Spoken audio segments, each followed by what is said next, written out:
친구들 안녕하세요. 스카이 에듀 한경은 선생님입니다. 자, 오늘은 최두석의 성의꽃이라는 작품 같이 살펴보도록 하겠습니다. 자, 우리가 이 작품의 본문을 살펴보기 전에 이 작품에서 어떤 것들을 좀 중점으로 해서 봐야 되는지 선생님이 먼저 설명을 하도록 하겠습니다. 자, 이 작품에서는 이 제목이 갖고 있는 의미가 굉장히 중요합니다. 그래서 이 성의꽃이 갖고 있는 제목의 의미 를 살펴볼 건데요. 자, 이 성해라는 것은 아주 추운 겨울날 서리가 얼어붙어 있는 것을 성해라고 이야기를 합니다. 자, 얼어붙은 서리, 그쵸? 이걸 의미하는데, 얘네는 이제 어떤 의미를 담고 있냐면, 이 시인이 자, 민중이라는 의미를 담고 있는 상징적인 시어입니다. 자, 근데 여기 성에다가 뭘 붙였죠? 자, 그렇죠. 꽃이라는 단어를 붙였네요. 자, 이걸 봤을 때 이 성에에 대해서 지금 화자는 어떤 태도를 보이고 있다? 자, 긍정적인 태도를 보이고 있다라는 거 확인할 수 있겠죠. 자, 이 제목이 갖고 있는 의미, 그래서 이 민중과 민중에게 보이는 화자의 태도, 이것이 이 작품에서 중요한 부분이기 때문에 반드시 정리하고 들어가야 되겠고요. 자, 두 번째, 자, 이 작품의 시적 대상인 성애, 그죠? 자, 이 성애 꽃에 대한 화자가 갖고 있는 태도를 두 가지로 좀 나눠서 정리를 할 건데요. 자, 이 앞에서도 얘기했듯이 이 민중에 대한 태도 어떠한지 살펴볼 수 있고요. 이 민중이 처해 있는 현실, 즉 이 시대적인 현실에 대한 인식이 화자는 어떻게 드러내고 있는지, 나타내고 있는지 살펴보도록 하겠습니다. 자, 그 다음에 이 작품을 표현할 때에 사용하는 표현상의 특징, 중요하겠죠? 자, 주로 비유의 방법을 많이 씁니다. 이 비유 중에서도 은유의 방법을 많이 쓰는데, 자, 은유에선 우리가 눈여겨봐야 될 게 뭘까? 자, 나타내는 원관념은 무엇인지, 그리고 이 원관념을 표현하고자 하는 그 보조관념은 무엇인지, 그리고 보조관념에 담겨 있는 의미는 무엇인지, 자, 반드시 우리가 설명할 수 있어야 되겠죠. 자, 그 다음에 네 번째, 자, 이 작품에서 화자가 자신의 생각을 드러낼 때의 어조가 비교적 담담하게 이제 서술을 하고 있습니다. 자, 그래서 화자의 어조에 조금 신경을 쓰셔서 작품을 보면 되겠습니다. 자, 그러면 본문으로 들어가서 조금 더 자세하게 살펴보도록 할게요. 자, 새벽 시내버스. 자, 이건 공간적인 배경이 되기도 하고요. 자, 시간적인 배경을 알리는 소재이기도 하고, 그리고 시내버스. 그쵸? 자, 여기에서는 공간과 시간적 배경을 나타내는 소재로서 드러나 있습니다. 자, 이 새벽 시내버스에서 화자가 뭐 찬란한 치장을 하고 달리고 있다. 그러니까 즉 이제 성의꽃을 보게 되는데 이 성의꽃, 자, 이 시내 버스 안에서 아주 추우니까, 그치? 계절적인 배경도 확인할 수 있네. 자, 이 성의꽃을 보게 되는데 이 성의꽃은 버스를 지난 밤에 탔던 사람들의 입김과 숨결이라고 이야기를 합니다. 그러니까 여기에 탔던 사람들은 주로 누구야? 서민들, 민중들이잖아. 그래서 민중들의 입김과 숨결로 인해서 만들어진 결과물이 성애인 거고, 그러니까 그것을 꽃이라고 표현했다라는 것을 보면, 이 민중들의 삶의 어떤 입김, 그리고 뭐 그들의 한숨, 이것이 화자에게는 아름답게 비춰진 거죠. 자, 그래서 여기에서 지금 서민들의 삶, 그죠? 그들의 숨결에 대해서 화자는 어떤 태도를 보이고 있다? 그렇죠. 긍정적인 태도. 자, 뭔가 좀 부족한 사람에게 따뜻한 시선을 보이고 있는 거. 그죠? 연민의 태도가 나타나고 있습니다. 자, 그래서 이 새벽 버스는 차창에 웬 찬란한 치장을 하고 달린다 라고 얘기했어요. 이 찬란한 치장이라는 거는 무엇을 의미하죠? 그렇죠. 차창에 있는 성애를 의미합니다. 자, 여기에서 아까 얘기했던 화자의 긍정적인 태도가 나타납니다. 자, 엄동혹한일수록, 자, 추운 겨울일수록, 그쵸, 성애꽃은 더 잘 드러나죠. 선연하게 피어나는 성애꽃. 그래서 좀 부정적인 현실일수록 그들의 뭔가 영향력, 생명력이 훨씬 더 살아난다라는 걸 얘기하고 싶은 거죠. 자, 그래서 여기에서는 민중의 생명력을 부각하고 있는 부분이라고도 설명할 수 있습니다. 자, 여기 보시면 엄동혹한, 지금 시대의 현실을 엄동혁한이라고 얘기하고 있습니다. 자, 그러면 자, 여기에서의 엄동혹한은 이 최두석이라는 사람, 작가의 어떤 배경을 살펴봤을 때 독재 정권이 성행했던, 그쵸? 자, 독재 정권에 의해서 힘들었던 그 시대를 배경으로 했단 말이야. 그러니까 시대적인 것들을 살펴봤을 때 엄동혁한, 이거는 독재 정권, 즉 현실에 대해서 좀 안 좋게 보는 부정적인 현실임을 드러내는 시어로도 확인할 수 있겠죠. 자, 그러면 그럴수록 선연이 피어나는 성애꽃, 민중이죠. 자, 어제 이 버스를 탔던 처녀, 총각, 아이, 어른, 미용사, 외판원, 파출부, 실업자의, 자, 어제 버스를 탔던 사람들에 대해서 뭐 하고 있습니까? 열거하고 있습니다. 자, 이 사람들을 보니까 처녀, 총각, 아이, 어른, 미용사, 외판원, 파출부, 실업자. 그쵸? 자, 평범한 민중이고 조금 약한 사회적으로 뭔가 위치를 차고 있는 사람들은 연예인들, 회장님들 버스 타고 안 다니잖아. 그쵸? 자, 그런 좀 소외된 그러한 민중, 약자들의 모습을 형상화시키고 있다라고 얘기할 수 있죠. 자, 그들의 입김과 숨결이 간밤에 은밀히 만나 피워낸 번뜩이는 기막힌 아름다움. 자, 여기 보면 한 사람의 모습이 아니죠. 그곳에 탔던 모든 사람들의 모습. 그래서 여기에서 민중들의 공동체 의식을 확인할 수 있습니다. 민중들의 공동체 의식을 확인할 수 있고, 그러니까 그들의 어떤 생명력에 대해서 화자는 뭐라고 얘기하고 있어? 번뜩이는 기막힌 아름다움이라고 얘기하고 있죠. 자, 그럼 여기서 말하는 번뜩이는 기막힌 아름다움이라는 것도 즉 차창에 맺힌 성애를 보고 얘기하는 거죠. 자, 그래서 여기에서도 은유가 사용되었다라는 걸 확인할 수 있죠. 자, 그래서 성애꽃의 아름다움에 대해서 이야기하고 있습니다. 자, 그것을 나는 무슨 전람회에 온 듯 자리를 옮겨 다니고 본다. 자, 이렇게 뭔가 그것이 아름다움에 대해서 전람회에 온 듯이 옮겨 다니면서 본다라는 것은 화자는 그 서민들에 대해서 뭔가 적극적으로 알려고 하는 노력, 그러니까 이해하려는 행위로 볼 수 있고요. 이해하려는 행위. 그러니까 화자가 민중들에 대해서 이해하는 행위로도 볼 수 있고, 그러니까 그들에 대한 또 애정 어린 마음으로도 이해할 수 있겠네요. 자, 다시 꽃 이파리 하나 섬세하고도 굉장히 자세하게 보고 있는 거죠. 차가운 아름다움에 취한다. 자, 여기 차가운 아름다움이 나타내고 있는 것도 무엇입니까? 이것도 성애죠. 성애꽃.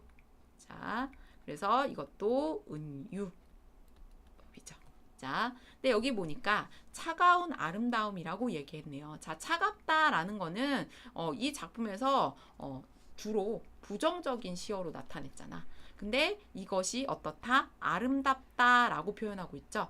서로 모순되는 표현을 통해서 뭔가 심층적인 의미를 만들어내는 역설법에 해당하고요. 근데 지금 수식관계에 모순이 생겨난 거죠. 이런 것들 뭐라고 하죠? 그렇죠. 모순, 형용이라고 합니다. 자, 그래서 차가운 아름다움에 취한다. 자, 그래서 그 성애꽃에 대해서 감탄하고 있고, 즉 성애꽃인 서민들의 삶에 대해서 긍정하는 태도를 잘 살펴볼 수 있습니다. 자, 어느 누구의 막막한 한숨이던가 어떤 더운 가슴이 토해낸 정열의 숨결이던가. 자, 여기 막막한 한숨, 이것도 뭘 나타내? 자, 이것도 성애꽃이죠. 여기에서도 은유법 사용됐고요. 자, 더운 가슴이 토해낸 정열의 숨결, 이것도 은유법이죠. 자, 그러면 이 막막한 한숨을 통해서 나타내고자 했던 건 뭐야? 그렇죠. 자, 서민들의 막막한 삶, 그죠? 고달픈 삶의 흔적을 드러내는 거고요. 그러니까 고달픈 삶의 흔적으로 뭘 만들어낸 거야? 아름다운 성애꽃이라는, 그치? 성애꽃이라는 아름다운 결실을 만들어냈다라고 보는 거죠. 자, 어떤 더운 가슴이 토해낸 정열의 숨결이던가. 자, 이거는 고달픈 삶 속에서 그냥 고달픈 삶으로 끝나는 게 아니라, 그쵸? 자, 뭔가의 뜨거운 정열, 열정을 드러내는 그 민중들의 모습을 나타내고 있는 거죠. 그죠? 그래서 여기서는 정열의 의미로 볼 수 있죠. 이것도 은유법에 해당하겠죠. 자, 숨결이던가 일 없이 정성스레 화자의 태도가 나타나죠. 그렇죠. 성애꽃에 대한 화자의 태도가 잘 드러나 있습니다. 자, 요 부분에서는 민중들의 모습, 어떤 모습이 드러나냐면, 그러니까 삶이 좀 힘들고 어려운 거잖아. 그치? 서민들의 애환. 근데 그 가운데서도 포기하지 않는 서민들의 열정, 이런 것들이 잘 드러나 있죠. 그렇죠? 자, 그 다음.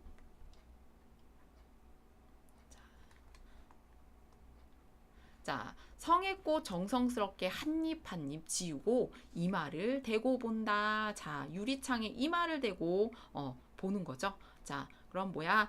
이 성의꽃에 대해서 조금 더 자세히 보려고 하는 화자의 태도가 드러나는 거죠. 자, 그래서 화자의 연민과 공감의 태도, 그리고 민중들에 대해서 알기 위한 노력 정도로 보시면 되겠죠. 자, 덜컹거리는 창에 어리는 푸석한 얼굴. 자, 여기서부터가 중요한데요. 자, 계속해서 이 사람은 버스 안에서 유리창을 통해서 민중들의 모습, 즉 성애꽃으로 형상화된 이제 민중들의 모습을 봅니다. 자, 근데 거기에 누가 오버랩이 되냐면 친구의 모습이 보여. 친구의 모습이 보입니다. 자, 이 친구의 모습은 우리가 시나리오라는 걸 조금 연상시켰을 때 갑자기 이걸 보고 있는데 누군가가 떠올라. 약간 오버랩 기법과 유사한 그 상황이라고 보시면 되는데요. 그래서 여기는 장면 전환이 일어나는 부분이다라고 볼 수 있습니다. 자, 덜컹거리는 창에 어리는 푸석한 얼굴, 또렷하진 않지만 보이는 푸석한 얼굴. 이거 누구의 얼굴이야? 자, 나와 함께 길을 갔던 친구의 얼굴이 떠오릅니다. 자, 오랫동안 함께 길을 걸었으나, 자, 여기에서는 그냥 단순한 의미의 길이 아니라 한 방향으로 나와 뜻을 같이 하며 걸었다라는 의미로 해석할 수 있겠죠. 자, 지금은 면회마저 금지된 친구여 그랬어요. 자, 내가 지금 성했고 민중의 모습을 바라보며 감탄하고 있는데 그때 누가 떠올랐어? 그쵸? 감옥에 있는 친구가 떠오른 거죠. 여기 면회마저 금지된 친구라고 하는 걸 봐서는 이 친구가 어디에 있는 거야? 감옥에 있다라는 거 확인할 수 있잖아. 그쵸? 자, 여기에서 아까 선생님이 얘기했듯이, 자, 이 작품은 독재 정권에서의 그 상황을 바탕으로 해서 쓴 작품입니다. 자, 그럼 이걸로 봤을 때 이 친구는 뭐 한 거야? 그러니까 면회마저 금지된 거야. 그쵸? 자, 그래서 이 친구는 뭐야? 민주주의를 위해서 그 당시 노력했던 한 사람으로 볼 수 있겠고, 근데 이 사람들을 볼 수 있는 자유조차 허락되지 않는 사회 현실에 대한 뭐가 드러나 있는 거야? 안타까움이 드러나 있는 거죠. 자, 그래서 여기서 현실에 대한 비판적인 화자의 인식이 드러나 있는 부분입니다. 자, 이게 전체적인 그 표현상의 특징으로 좀 중요하게 잡히는데, 자, 그게 뭐냐면 앞에서는 성애꽃, 그러니까 즉 민중에 대해서 굉장히 따뜻한 그 연민의 태도, 그쵸? 그래서 감정을 드러냈는데, 그러니까 이 서민들의 힘든 거는 사실은 누구로 인한 거라는 거야. 그거의 원인은 어디에 있어? 현실에 있어. 그래서 이 현실에 좀 비판적인 모습을 보여주고자 마지막 부분이 들어간 거죠. 그래서 현실에 대해서 이제 조금 그려내는 부분들은 감정이 아니라 좀 지성적인 측면이 잘 드러나 있다라고 볼 수 있어요. 그래서 이 작품의 특징 중에 하나가 감성과 지성, 그러니까 어느 한쪽으로도 치우치지 않고 뭘 유지했다? 균형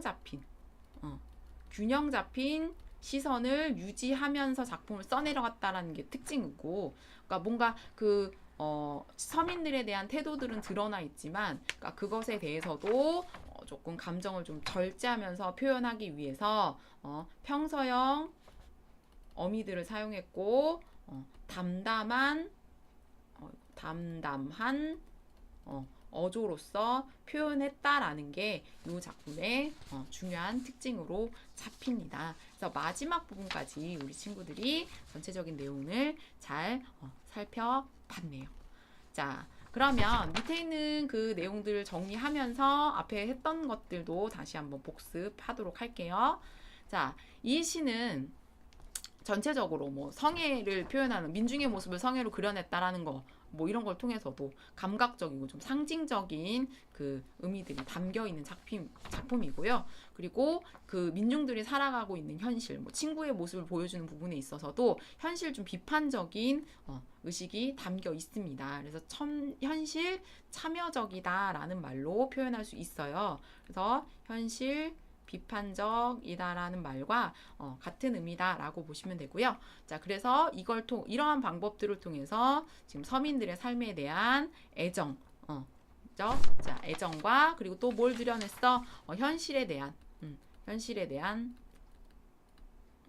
비판, 의식, 요것들이 같이 담겨 있는 작품이다라고 보시면 되겠습니다. 자, 전체적인 특징 보시면 감각적이고 역설적인 표현을 사용하고 있다. 자, 역설적인 표현이 사용되는 부분은 뭐였어? 그렇죠. 차가운, 아름다움, 촉각적인 이미지를 통해서 표현했고요. 그렇죠? 부정적인 시어와 긍정적인 시어, 이렇게 모순된 시어를 사용해서 이 힘들고 어려운 현실이지만 그렇지만 그곳 안에서 뭔가 아름다움을 만들어내는 그런 서민들의 삶의 모습에 대해서 긍정하고, 그죠? 동정하고 있는 작품이죠. 자, 그리고 자연 현상을 통해서, 그러니까 즉 성애라는 그 자연 현상을 통해서 화자가 새로운 의미를 부여했다라는 것도 굉장히 중요한 특징으로 잡힙니다. 자, 그다음에 이 창이라는 것을 통해서 뭐라고 있습니까? 시상. 그러니까 시상이라는 건 즉 시의 내용이란 뜻이야. 이 내용을 불러일으키다, 뭐 떠오르게 한다, 뭐 이런 거 표현했다, 이런 얘기죠. 자, 그 다음에 감성과 지성이 어느 한쪽으로 치우치지 않고 라는 얘기는 아까 선생님 설명했듯이, 자, 앞부분에서는 지금 민중들에 대해서의 안타까움, 뭐 이런 것들, 동정의 마음들을 담아냈고요. 뒷부분에서, 그치, 그러니까 이대로 끝나는 게 아니라 뒷부분에서는 지금 현실의 인식, 현실의 모습을 누구를 통해서? 친구를 통해서 보여주죠. 그러니까 이런 부분들이 뭐라고? 감성과 지성의 그 균형 잡힌 모습이다. 그 시선을 유지하려고 노력했던 화자의 모습이다. 이렇게 해석하시면 되겠습니다. 자, 그 다음에 또 하나 정리할 거는 뭐냐면요.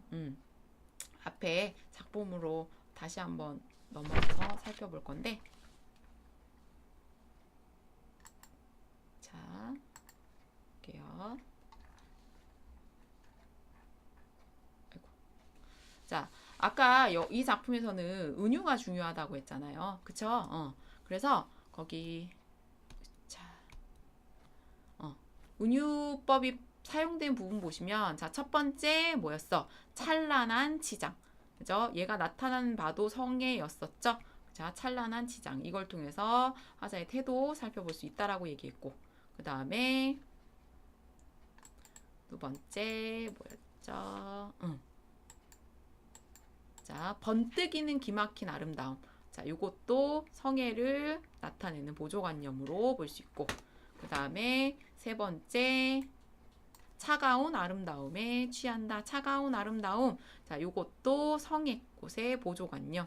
그 다음에 막막한 한숨, 그 다음에 정열의 숨결. 자, 이것들 다 성애를 비유해서 표현한 부분입니다. 그래서 성애를 비유해서 나타낸 것이 무엇인가라고 나오면 우리 친구들 쓸 수 있게끔 연습하시면 될 것 같습니다.